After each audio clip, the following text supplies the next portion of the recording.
तो hello friends, welcome back to my channel. और friend, आज की सीरीज के अंदर हम बात करने वाले हैं RGPV BTech third semester discrete structure के top most important question and उनके सॉल्यूशन को डिस्कस करेंगे हम लोग। लेकिन उससे पहले मैं रिकमेंड करना चाहूंगा कि अगर आपने हमारे डिस्क्रीट स्ट्रक्चर के प्लेलिस्ट को एक्सेस नहीं किया है, जरूर प्लेलिस्ट को एक्सेस करिएगा। प्लेलिस्ट का लिंक आपको नीचे डिस्क्रिप्शन बॉक्स में मिल जाएगा, आप वहां से उसे चेकआउट कर सकते हैं। और ये सारे क्वेश्चंस काफी इंपॉर्टेंट है और इन पे बेस्ड अगर थोड़ा बहुत प्रैक्टिस अगर आप कर लेंगे तो आपके लिए सब्जेक्ट आसान हो जाएगा और आप इस सब्जेक्ट को बेहतर ग्रेड के साथ क्लियर कर सकते हैं। ठीक है, तो आइए स्टार्ट करते हैं। तो पहला क्वेश्चन आपके सामने है। हमें डिफरेंट जो टाइप्स ऑफ कह सकते हैं कि चार यहाँ पे रोमन में आपको नंबर्स दिख रहे हैं और चारों रोमन नंबर्स में आपको कुछ कुछ टॉपिक्स दिख रहा है जिसके बारे में हमें बताना है। जैसे पहला आपका है Euler graph, isomorphic graph, minimal spanning tree and उसके बाद आपका है हाइट ऑफ द ट्री। ये सारी चीजें क्या होती हैं। देन उसके बाद एक न्यूमेरिकल क्वेश्चन है। तो डिस्क्रीट स्ट्रक्चर में इसी प्रकार के न्यूमेरिकल क्वेश्चन आपको देखने को मिलते हैं। तो पार्ट ए की हम बात करते हैं। तो इस यूलर ग्राफ क्या होता है। तो यहाँ पे कह रहा है कि an Euler graph is a connected graph in which every vertex has even edge, sorry even degree. यानी यूलर ग्राफ एक प्रकार का कनेक्टेड ग्राफ होता है जिसमें हर एक वर्टेक्स के पास एक इवन डिग्री होता है। अगर हम इसके प्रॉपर्टी की बात करें तो यहाँ पे कह रहा है कि an Euler graph contain an Euler circuit, यानी जो यूलर ग्राफ होता है, जितना यूलर ग्राफ होगा वो उतने क्या करेगा, यूलर सर्किट को कंटेन करेगा। And which is close path that traverse each edge is exactly one. और ये जो क्लोज पाथ बनेगा वो क्या करेगा, मतलब कम से कम एक बार एजेस को क्या करेगा, ट्रेवर्स जरूर करेगा। जैसे एग्जांपल की बात करें कि एक साइकिल ग्राफ है जिसके पास चार वर्टाइसेस है, ठीक है, तो वो क्या एक प्रकार का यूलर ग्राफ है। ठीक है, दूसरा हमारा क्या है, आइसोमॉर्फिक ग्राफ। तो यहाँ पे कह रहा है दो ग्राफ जैसे हमारे जी G1 और G2 है, जिसके अंदर vertices V1 and E1 and vertices V2 and E2 है। तो वो आइसोमॉर्फिक कब कहलाएगा, जब ये एग्जिस्ट करता है 1 to 1 करस्पॉन्डेंस को between their vertices such that the adjacency is preserved. Okay, तो यहाँ पे कुछ की पॉइंट दिए गए हैं। जैसे यहाँ पे कह रहा है कि isomorphic graphs have the same structure even they if their drawing look different. यानी आइसोमॉर्फिक ग्राफ जो होता है वो उसके पास सेम स्ट्रक्चर होता है और ये मतलब कहीं ना कहीं दिखने में थोड़ा सा डिफरेंट होता है। ठीक है, तीसरा हमारा था मिनिमल स्पैनिंग ट्री, जिसे हम लोग शॉर्ट में एमएसटी कहते हैं। तो जो मिनिमल स्पैनिंग ट्री होता है किसी भी कनेक्टेड वेटेड ग्राफ का, वो स्पैनिंग ट्री होता है जो कनेक्ट करता है सारे वर्टेक्सेस को with the minimum possible total edge weight. ठीक है, अगर हम इसके प्रॉपर्टीज की बात करें तो जो ये कंटेन करता है n-1 एजेस को फॉर n वर्टाइसेस। यहाँ पे कोई भी साइकिल नहीं होगा। और एल्गोरिथम की बात करें तो यहाँ पे प्रिज्म एल्गोरिथम, क्रॉसकल एल्गोरिथम, ये मिनिमम स्पैनिंग ट्री पे काम करते हैं। ठीक है, उसका बाद हमारा आता है हाइट ऑफ अ ट्री। तो जो हाइट ऑफ ट्री होता है वो मैक्सिमम नंबर होता है एज का, जो कि लॉन्गेस्ट पाथ होता है from the root node to the any leaf node. Okay, अब यहाँ पे पार्ट बी हमारा है जो कि हमें बताना था। तो यहाँ पे हमने मान लिया कि जो जेड है वो सेट ऑफ इंटीजर है विद द बाइनरी ऑपरेशन। तो a into B is equal to A plus B -2। तो आइडेंटिटी एलिमेंट के अकॉर्डिंग यहाँ पे आइडेंटिटी ई मान लेते हैं। तो a into E is equal to A होगा। तो a plus E -2 is equal to A. तो यहाँ से e इज इक्वल टू क्या होगा, 2 के इक्वल होगा। तो यहाँ पे जो आइडेंटिटी एलिमेंट है वो 2 है। ठीक है, पार्ट बी की तरफ हम मूव कर रहे हैं। बी में आपके दो क्वेश्चन है। पहले क्वेश्चन में हमें प्रूव करना है कि जो अलजेब्रा है वो यहाँ पे कह रहा है कि prove that the complement of each element is a Boolean algebra B is unique. ठीक है, और दूसरा हमें क्या करना है, हमें ये अलग अलग चीजें प्रोवाइड करनी है जो कि आप देख सकते हैं काफी इंपॉर्टेंट है। और सेट थ्योरी रिलेशन फंक्शन से रिलेटेड जो चीजें है वो यहाँ पे है, तभी आपको चीजें समझ में आएंगी। बेसिकली हैश डायग्राम हमें इसको बनाना है।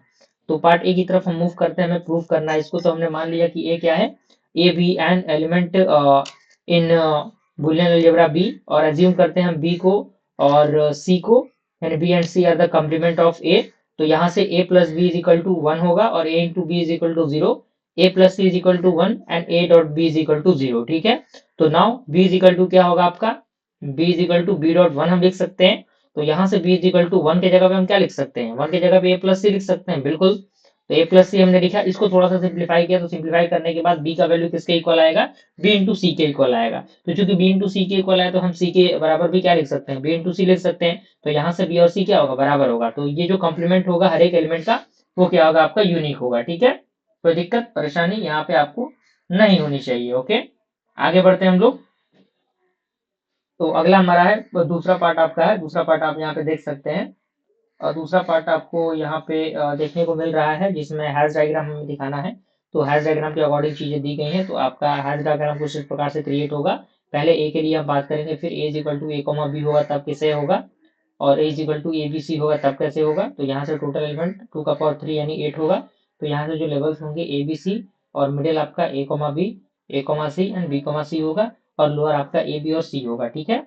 और चौथा हमारा क्या है, ए बी सी डी है, तो यहाँ से टोटल नंबर ऑफ एलिमेंट्स कितना हो जाएंगे, 2 का पावर 4 यानी 16 हो जाएंगे, ठीक है। तो इस तरीके से हम इसको ऐड कर सकते हैं।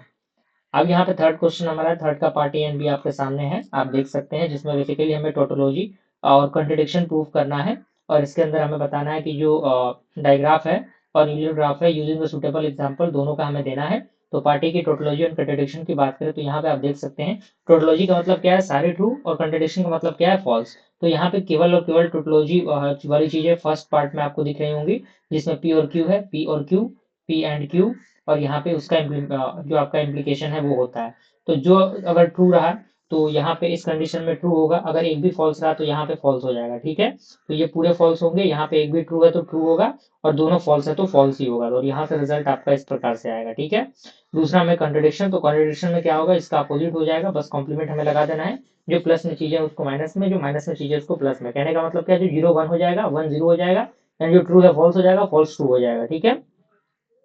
दूसरा हमारा है, हमें क्या करना है, कंप्लीट ग्राफ और इलियर ग्राफ बताना है। तो कंप्लीट ग्राफ इसमें कह रहा है कि graph in which every pair of distinct vertices is connected by an edge, यानी ग्राफ जो जिसके अंदर हर एक जो आपके पेयर होते हैं वो डिस्टिंक्ट वर्टिसेस के अकॉर्डिंग कनेक्ट होते हैं, ठीक है।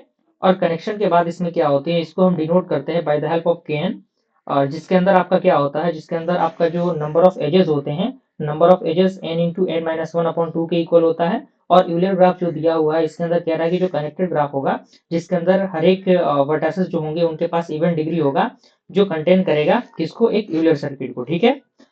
अगले क्वेश्चन की तरफ हम मूव कर रहे हैं। अगला क्वेश्चन हमारा है क्वेश्चन नंबर 4, जिसके अंदर आप देख सकते हैं, जिसके अंदर हमें क्या करना है, डिफाइन करना है कि प्लेनर ग्राफ क्या होता है, साथ ही साथ हमें उसके प्रूफ करना है, जो आपका कनेक्टेड प्लानर होता है उसको हमें क्या करना है, प्रूफ करना है, ओके।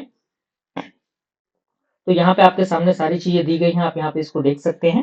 और पार्ट बी में हम भी हमें क्या करना है, हमें प्रूव ही करना है, ठीक है। तो यहाँ पे पार्ट ए का आपका पूरा एक्सप्लेनेशन दिख रहा होगा, आप यहाँ पे इसको देख सकते हैं कि प्लेनर ग्राफ क्या होता है। तो ये बेसिकली ये ग्राफ होता है जिसको हम लोग प्लेनर ग्राफ कहते हैं। यहाँ पे कह रहा है कि if it can be drawn on a plane such that no two edges intersect except at their end vertices, ठीक है। तो यहाँ पे इसका फॉर्मूला देख सकते हैं, v minus E plus R is equal to 2 होगा, जहाँ पे v क्या होगा, आपका नंबर ऑफ वर्टिसेस होंगे, ई आपके नंबर ऑफ एजेस होंगे, आर आपके नंबर ऑफ रीजन्स होंगे, ठीक है, जिसे हम लोग फेसेस कहते हैं। प्रूफ इसका दिया हुआ है, किस तरीके से हम इसको प्रूफ करते हैं, पूरा एक्सप्लेनेशन यहाँ पे मौजूद है, आप थोड़ा सा इसको प्रैक्टिस कर लीजिएगा, अच्छी तरीके से लिख लीजिएगा, ओके। आगे बढ़ते हैं हम लोग क्वेश्चन नंबर 4 के पार्ट बी की तरफ, जिसके अंदर हमें प्रूफ करना है जो आपका कंजूरेंस होता है मॉडुलो का, m is an equivalence relation. तो यहाँ पे आपके सामने दिया हुआ है, मॉडुलस का जो कंसेप्ट है यूज होता है, तो यहाँ से ये जो है वो प्रूफ हो जाएगा। पार्ट बी की तरफ हम मूव कर रहे हैं, क्वेश्चन नंबर 5 की तरफ। क्वेश्चन नंबर 5 का पार्ट ए एंड बी भी आपके सामने यहाँ पे इंटरफेस पर नजर आ रहा होगा, ठीक है ना।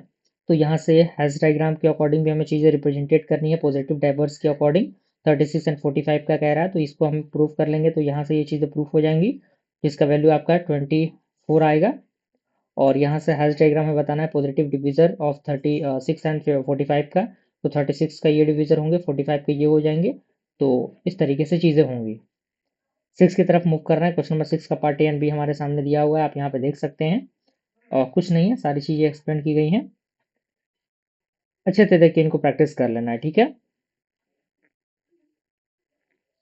अगला क्वेश्चन हमारा है क्वेश्चन नंबर 7 का पार्ट ए। क्वेश्चन नंबर 7 का पार्ट ए हमें कह रहा है, शुरू करना है कि हर एक जो साइक्लिक ग्रुप है वो एबिलियन है, और प्रूफ करना है कि जो लैटिस है with 5 element is not a Boolean algebra, ठीक है। और हमें साथ ही साथ फ्यूजन और प्रिंसिपल को डिफाइन करना है, और हमें लिखना है कॉन्ट्रा पॉजिटिव को इम्प्लीकेशन के, यदि संडे है then it is a holiday, ठीक है। तो यहाँ पे आपके सामने पार्ट ए का पूरा सोल्यूशन दिख रहा है, उसके बाद आपका यहाँ पे पार्ट बी है, ठीक है। अगले क्वेश्चन की तरफ मूव करना है, जिसके अंदर हमें प्रूफ करना है, आप देख सकते हैं, using the abelian group of the order 7 with respect to the addition modulo 7। तो पार्ट बी का भी पूरा प्रोसेस यहाँ पे दिया हुआ है, तो पार्ट ए एंड बी आपके सामने दिए हुए हैं, आप इनको अच्छी तरीके से प्रैक्टिस करिएगा। इसी के साथ हमारा जो इंपॉर्टेंट क्वेश्चन है कंप्लीट हुआ। मिलते हैं अगले वीडियो में, तब तक के लिए थैंक यू।